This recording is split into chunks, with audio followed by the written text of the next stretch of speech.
દાખલો number 5 text 193 રચના 11.3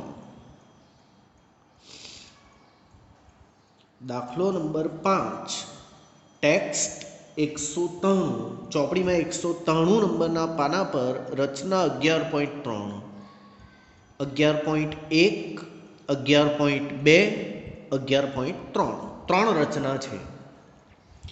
ધોરણ 10માં ત્રણ રચના છે. 11.1 11.2 11.3 એમાંથી 11.1 મેં તમને ચલાવી 11.1 મેં તમને ચલાવી 11.2 30% અભ્યાસક્રમ જે નીકળી ગયો એમાં નીકળી જશે. 11.2 જે રચના છે એ 30% અભ્યાસક્રમમાં નીકળી ગઈ છે. એટલે હવે હું તમને ત્રીજી રચના ચલાવું છું. પૂછાય પૂછાય અને પૂછાય મોસ્ટ આઈએમપી આ રચના ત્રીજા નંબરની રચના હું તમને ચલાવું છું. રચના 3 ત્રીજા નંબરની આ રચના પહેલી અને ત્રીજી બે જ લેવાની છે, બીજી કામની નથી. વર્તુળની બહારના બિંદુમાંથી વર્તુળના સ્પર્શકોની રચના. વર્તુળની બહારના બિંદુમાંથી વર્તુળના સ્પર્શકોની રચના. આ જ રચના સાંકેતિક રૂપે પણ પૂછી શકાય. ઓ કેન્દ્રવાળું વર્તુળ આપેલું છે. વર્તુળની બહારના બિંદુ પી માંથી વર્તુળને સ્પર્શક દોરો. ઓ કેન્દ્રવાળું વર્તુળ આપેલું છે. વર્તુળની બહારના બિંદુમાંથી વર્તુળને બહારના બિંદુ પી માંથી વર્તુળને સ્પર્શકો દોરો. આ રચનાનો અર્થ શું થાય એ તમને જરા જણાવું. કોઈ વર્તુળ આપેલું છે.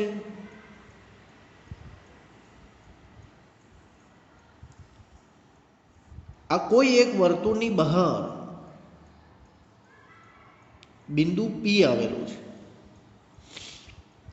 આ બિંદુ પી માંથી વર્તુળને સ્પર્શક દોરવાના છે. સ્પર્શક કોને કહેવાય? કે જે રેખાખંડ વર્તુળને માત્ર એક બિંદુમાં અડે. સ્પર્શક કોને કહેવાય?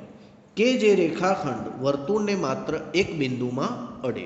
ધોરણ 11માં વાત આવેલી કે ધોરણ 9માં વાત આવેલી કે વર્તુળની બહારના બિંદુમાંથી વર્તુળને બે સ્પર્શકો દોરી શકાય છે. ધોરણ 9માં એવી વાત આવેલી કે વર્તુળની બહારના બિંદુમાંથી વર્તુળને બે સ્પર્શકો દોરી શકાય છે. આ રચનાનો અર્થ છે. કરીએ પ્રયાસ. પહેલા કરતાં પણ આ તો રચના સહેલી છે. મને વર્તુળની ત્રિજ્યા જણાવી નથી.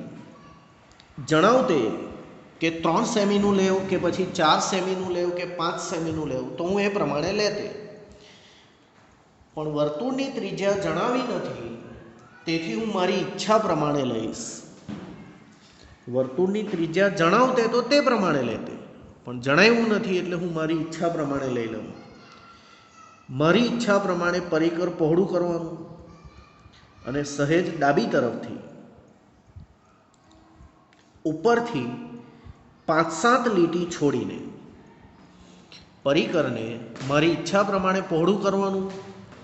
ઉપરથી 5-7 લીટી છોડીને સહેજ ડાબી બાજુથી હું વર્તુળ દોરું.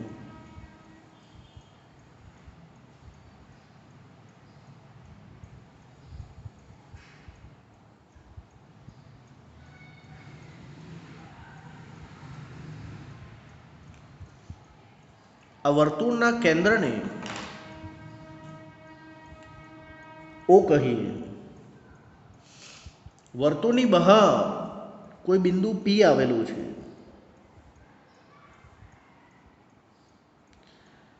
વર્તુળની બહાર કોઈ બિંદુ P આવેલું છે. આટલી સ્થિતિ તો આપેલી જ છે, આટલી સ્થિતિ તો આપેલી જ છે. હવે તમારે P માંથી વર્તુળને બે સ્પર્શક દોરવાના છે. સૌથી પહેલાં ફૂટપટ્ટી અને પેન્સિલ હાથમાં લઈ લેવાની અને OP જોડી દેવાના. ફૂટપટ્ટી અને પેન્સિલ હાથમાં લઈ લેવાની અને રેખાખંડ OP દોરવાનો. હવે આ રેખાખંડ OP નો લંબ દ્વિભાજક રચવાનો. લંબ દ્વિભાજક એટલે કે જે આના બે સરખા ભાગ કરે અને એ પણ પાછા કાટખૂણે કરે. જેના બે સરખા ભાગ કરે અને એ પણ પાછા બિલકુલ કાટખૂણે કરે એવો પ્રયાસ. ધોરણ 9માં એ રચના આવતી, રેખાખંડનો લંબ દ્વિભાજક રચવો. રચીએ. પીને કેન્દ્ર લેવાનું અને આ રેખાખંડના અડધાથી વધારે પરિકર પહોળું કરવાનું, એટલે કે આશરે આટલું. રેખાખંડના અડધા આશરે અહીંયા થાય, અડધાથી વધારે પરિકર પહોળું કરવાનું. પીને કેન્દ્ર લઈ OPના અડધાથી વધારે પરિકર પહોળું કરી એક ચાપ ઉપર અને એક ચાપ નીચે આ પ્રકારે દોરવાનું છે. આ વસ્તુ તમને મારા કરતાં સારું આવડે છે.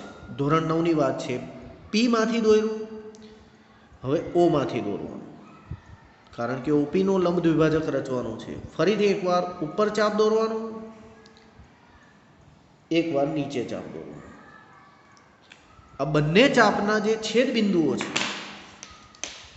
એમાંથી પસાર થતી પરફેક્ટ આ જ છેદ બિંદુઓમાંથી પસાર થતી રેખા દોરવાની છે. એને જ લંબ દ્વિભાજક કહીશું.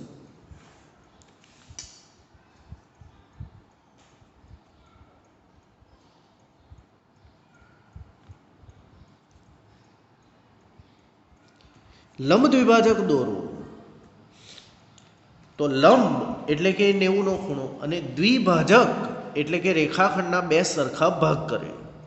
રેખાખંડના બે સરખા ભાગ કરે જેને હું નામ આપી દઉં M. કોઈ વિદ્યાર્થીની આ લીટી સહેજ આ વર્તુળથી દૂર પણ હોઈ શકે, મારી જેમ વર્તુળ પાસે પણ હોઈ શકે, કદાચ આની અંદર પણ હોઈ શકે. આ જે લંબ દ્વિભાજક છે, આ જે લંબ દ્વિભાજક છે એ લીટી તમારી સહેજ દૂરથી પણ હોઈ શકે, વર્તુળથી, વર્તુળની સાથે પણ હોઈ શકે અને કદાચ અંદર પણ હોઈ શકે. એ શેના પર આધાર રાખે છે કે આ P તમે કેટલું દૂર લીધું છે. P તમે જેમ નજીક લેવો તેમ આ રેખાખંડ અંદરની તરફ જાય, દૂર લેવો તેમ મોટો દ્વિભાજક થાય એટલે દૂર તરફ જાય. તેથી કોઈ વિદ્યાર્થી દોરે અને એવું લાગે કે અમારી લીટી તો આની અંદર જતી રહી તો ચિંતાનું કંઈ કારણ નથી. અમારી આ ઊભી લીટી તો દૂર આવી ગઈ તો ચિંતાનું કોઈ કારણ નથી. ગમે ત્યાં આવે, અંદર પણ આવે, અહીંયાથી પણ પસાર થાય, અહીંયા મારી રીતે મારામાં જેમ છે એવું પણ આવી જાય, દૂર પણ થાય. એ શેના પર આધાર રાખે છે કે તમે P કેટલો નજીક અથવા દૂર લીધો છે. P કેટલો નજીક અથવા દૂર લીધો છે એના પર આધાર રાખે છે. હવે એમને કેન્દ્ર લઈ OM જેટલી ત્રિજ્યા લેવાની. M ને કેન્દ્ર લઈ આ OP ને આ રેખા જ્યાં છેદે તે બિંદુ M ને કેન્દ્ર લઈ OM જેટલી ત્રિજ્યા લેવાની. આ પ્રકારે M થી O, M ને કેન્દ્ર લઈ OM જેટલી ત્રિજ્યા લઈ વર્તુળ દોરવાનું. એટલે કે સ્વાભાવિક જ સમય P માંથી પસાર થશે, કારણ કે M એ રેખાખંડ OPનું મધ્યબિંદુ છે. શું તમારું વર્તુળ સમય P માંથી પસાર નથી થતું તો તમે કંઈ દોરતી વખતે ચોકસાઈ ગુમાવી છે એવું તમારે સમજી લેવાનું. O માંથી એટલે P માંથી પસાર થવું જ જોઈએ. હવે આ બીજી વખત જે આપણે વર્તુળ દોર્યું એ પહેલા વર્તુળને જ્યાં છેદે છે, બીજું વર્તુળ પહેલા વર્તુળને જ્યાં છેદે એટલે કે અહીંયા, ત્યાં નામ આપવાનું અનુક્રમે P અહીંયા આવી ગયેલો, P, Q અને R. P, Q અને R. હવે PQ જોડી દેવાનો અને PR જોડી દેવાનો, એને જ સ્પર્શક કહીશું. PQ જોડી દેવાનું. કોઈ વિદ્યાર્થી અહીંયા સુધી રેખાખંડ દોરે તો ચાલે, કોઈ વિદ્યાર્થી એનાથી લાંબુ દોરી દે આ રીતે તો પણ વાંધો નથી. PQ જોડી દેવાનું અને PR જોડી દેવાનું.